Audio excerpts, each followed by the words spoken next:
Hey guys, so today I'll teach you guys how to measure current in a circuit.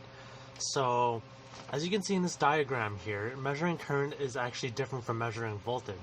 If we were to measure voltage across this resistor, we would take, let me plug that here, we would take the multimeter and put it across the resistor, or this way actually. Now, in this case,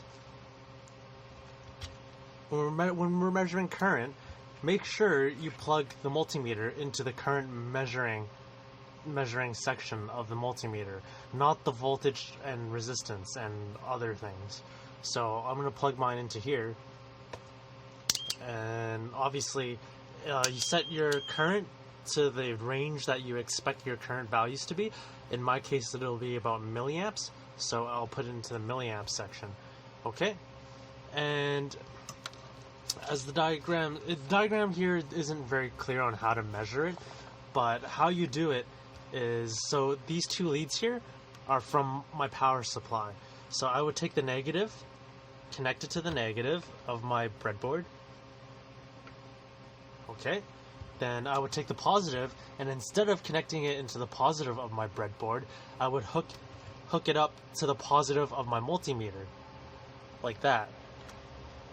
And I'll set that off to the side. And now this is the very confusing part, is you take the negative or the common out of the multimeter and you connect it to the positive of your breadboard. So now you can see I get a reading of 4.86 milliamps. Now if you reverse the connections on the multimeter, so I'll take the multimeter and I take the negative and connect it to the positive of the power supply, and then I take the positive and connect it to the positive of the breadboard, you will see that I get negative current readings.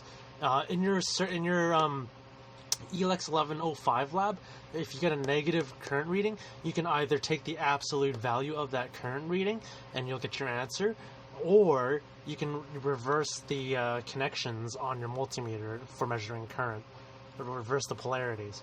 Anyways, that is all. If you have any questions, let me know and I'll answer them to the best of my abilities.